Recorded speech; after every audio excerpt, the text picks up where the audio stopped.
మీ మోకాల నొప్పులకు ఎటువంటి సర్జరీ లేకుండా ఎపియాన్ పెయిన్ క్లినిక్ అందిస్తున్న అత్యాధునిక చికిత్స. మహాదేవ శ్రీమాత్రి నమః. Welcome to our channel. రేపు రాబోయే మే నెలలో ద్వాదశ రాశుల వారికి సంబంధించి గురువు యొక్క మార్పు, దీని వలన మరి మేషం నుండి మీనరాశి వరకు, మొన్నటి వరకు కూడా ఉగాది రాశి ఫలాలు, ఉగాది పంచాంగము, అంతకుముందు జనవరిలో ఈ యొక్క ఆంగ్ల సంవత్సరానికి సంబంధించినటువంటి పంచాంగాలు చెప్పినటువంటి పరిస్థితి.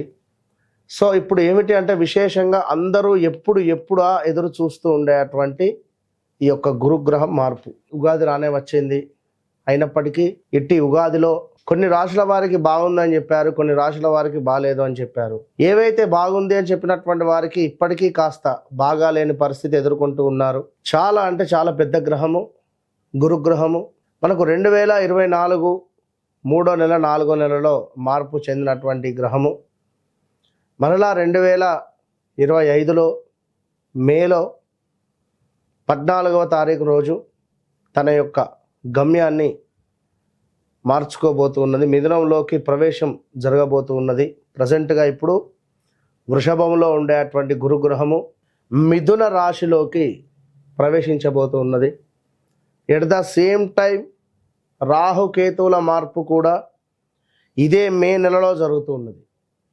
సో ఒక శనైశ్వరుడు మారడము, ఒక గురుగ్రహము మారడము ఎంత అవసరమో, ఎట్ ద సేమ్ టైం రాహువు కేతువు మార్పు వలన చాలా అంటే చాలా ఎక్సలెంట్ మార్పులు రాబోతున్నవి ఈ యొక్క ద్వాదశ రాశులలో.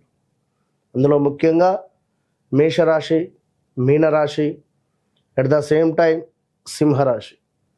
ఎవరికైతే బాగా లేవు అని అనుకునేటువంటి రాశులు ఉన్నాయో వారికి ఈ రాహుకేతువులు చాలా అంటే చాలా అద్భుతమైనటువంటి రిజల్ట్ని ఇవ్వబోతున్నారు. దానికంటే ముందు మరి ఈ యొక్క గురుగ్రహం మార్పు వలన ద్వాదశ రాశుల వారికి ఏ విధంగా ఉండబోతుందని తెలుసుకుందాం. ముఖ్యంగా ఒక మాట, చివరి మాట, గోచారములో గ్రహస్థితి, గ్రహచారంలో గ్రహస్థితి వేరువేరుగా ఉంటుంది. సో మీరు జన్మించినటువంటి సమయానికి ఏర్పడేటువంటిదే గ్రహస్థితి. ప్రజెంట్గా మారేటువంటి గ్రహాలు గోచారం. సో మీకంటూ ఒక డేట్ ఆఫ్ బర్త్, పుట్టిన సమయము అనేటువంటిది ఉంటుంది. దీన్ని బేస్ చేసుకొని 100% చూసుకుంటే 99% అక్యురేట్గా ఉంటుంది. మరొక మాట, జన్మనామము వేరుంటుంది, వ్యవహారిక నామము వేరుంటుంది ఇక్కడ చాలామందికి. సో ఈ రెండిటికి సంబంధించినటువంటి విషయంలో కూడా కొన్నిసార్లు ఇబ్బందులు ఎదుర్కొనేటువంటి పరిస్థితి ఉంటుంది. కనుక అన్ని విషయాలను అర్థం చేసుకొని మీకు అద్భుతమైనటువంటి రెమెడీయా, రిజల్టా, ఏం జరుగుతుంది, ఏం జరిగింది, జరగబోతోంది అనేటువంటి అన్ని విషయాలు చెప్పేటువంటి వారు ఒక ఆస్ట్రాలజర్, మంచి సబ్జెక్ట్ ఉండేటువంటి వారిని కన్సల్ట్ అయ్యేటువంటి పరిస్థితి చేయండి. Okay, all the best. So ప్రతిదీ కూడా సబ్జెక్టు పరంగా 100కు 100% అక్యురేట్గా చెప్పేటువంటి పరిస్థితి అమ్మవారి దయ వల్ల మనకున్నది. కనుక మీరు ఎవరైనా కూడా ఖచ్చితంగా ఛాలెంజ్గా చెప్తున్నా, మీ డేట్ ఆఫ్ బర్త్, పుట్టిన సమయం మాకు ఇచ్చినట్టయితే ఖచ్చితంగా కూడా మీ జీవితంలో జరిగింది, జరుగుతుంది అనేటువంటిది 100% జరగబోయేది కూడా మేమే చెప్పేటువంటి పరిస్థితి ఉంది. సో ఈ విషయాన్ని మీరు గమనించుకోండి ప్రేక్షకులు. వృషభ రాశి వారికి ఈ యొక్క గురువు యొక్క మార్పు వల్ల చాలా అద్భుతమైనటువంటి ఫలితాలను 2024లో పొందారు వీరు. 2024 3వ నెల తర్వాత నుండి గురువు యొక్క మార్పు వల్ల సంతానం లేని వారికి సంతాన యోగం, అదేవిధంగా వివాహం కాని వారికి వివాహము, దీంతో పాటు ఎవరైతే గృహానికి సంబంధించినటువంటి పనులు ముందుకు వెళ్ళినటువంటి పరిస్థితులు, అదేవిధంగా విదేశీ ప్రయాణాలు, ఇలా చాలా మట్టుకు వృషభ రాశి వారికి ప్లస్ అయితే కొందరికి మైనస్ అయినవి. ఆ మైనస్ ఎందుకు అయినవి అంటే వారి వ్యక్తిగత జాతక రీత్యా నడిచేటువంటి దశ అంతర్దశలు బాగా లేక వారికి కొంతమేర ఇబ్బందికరమైనటువంటి సంఘటనలు ఎదుర్కొని ఉన్నారు. మరి వృషభ రాశి వారికి ఈ 2025లో ఈ యొక్క మే 14 తర్వాత మారే అటువంటి వీరి జన్మంలో ఉన్నటువంటి గురుగ్రహము వీరికి ద్వితీయ భావానికి వెళుతున్నాడు. అంటే రెండో భావం అంటే కుటుంబము, ధనస్థానము.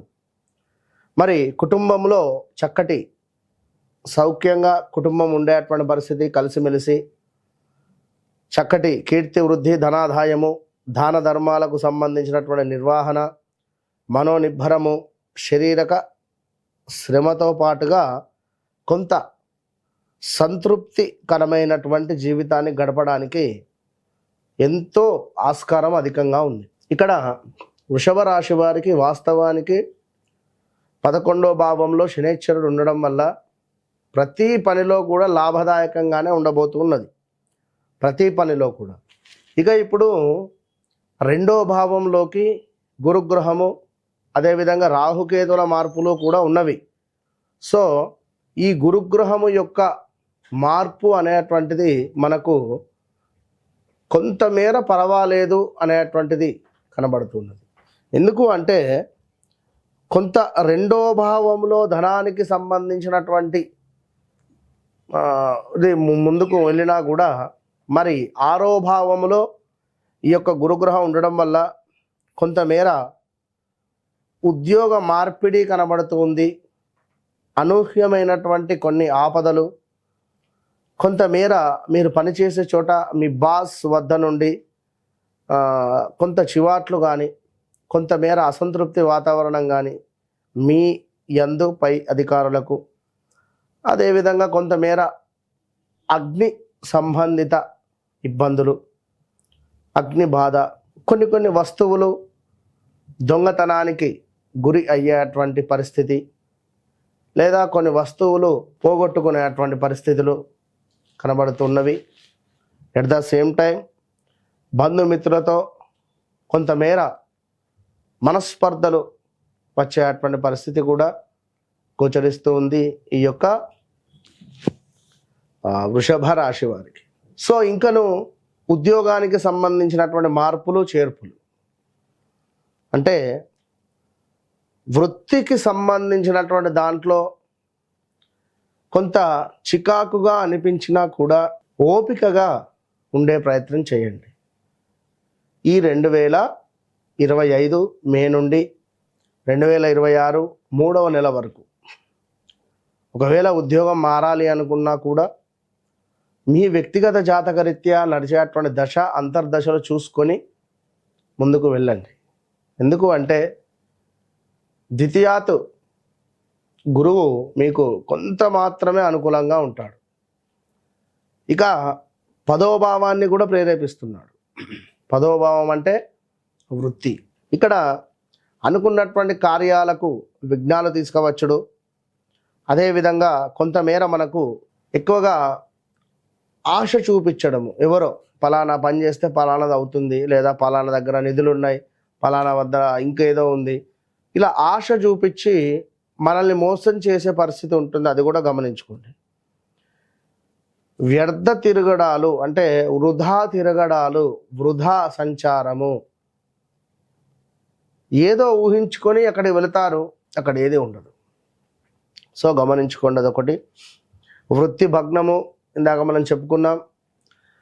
ధనధాన్య ప్రాప్తి. ఎవరికి ధనధాన్య ప్రాప్తి అంటే ఎగుమతి దిగుమతి చేసేటువంటి వ్యాపారులకు, ఈ యొక్క చిరు వ్యాపారులకు, కూరగాయకు సంబంధించినటువంటి బిజినెస్ చేసేటువంటి వారికి, ధనధాన్యాలు అంటే ధాన్యాలకు సంబంధించి బిజినెస్ చేసేటువంటి వారికి, సో ఓవరాల్గా వ్యవసాయదారులకు చాలా అంటే చాలా అద్భుతంగా ఉంది అని చెప్పుకోవచ్చు. లాభదాయకంగా ఉంది. ఓవరాల్గా వృషభ రాశి వారికి ఈ యొక్క గురువు యొక్క మార్పు అనేటువంటిది చాలా అంటే చాలా ఇబ్బందికరమైనటువంటిగా కొంత పర్వాలేదు. ఎంత అంటే శనైశ్వరుడు మీకు లాభస్థానంలో ఉన్నాడు కనుక శనైశ్వరుడే ఈ సంవత్సరం మొత్తము మిమ్మల్ని కాపాడాడు. సో గురువు అంటే ఖచ్చితంగా మీ తండ్రి గారికి లేదా చదువు చెప్పినటువంటి ఉపాధ్యాయులు ఎక్కడైనా కనబడినా వారికి నమస్కరించుకొని ఇంత సన్మానం లాంటివి చేసి వారికి ఏమైనా కాస్త స్వీట్ కానీ ఇవ్వడం వల్ల గురువు యొక్క అనుగ్రహం పొందుతారు. ప్రతిరోజు కాస్త శర్కరను నోట్లో వేసుకొని ఇంటి నుండి బయటికి వెళ్ళండి, లేదా కాస్త బెల్లాన్నైనా నోట్లో వేసుకొని ఇంటి నుండి బయటికి వెళ్ళే ప్రయత్నం చేయడం వల్ల కొంతమేర పర్వాలేదు అనే పరిస్థితి ఉంది వృషభ రాశి వారికి. Okay, all the best.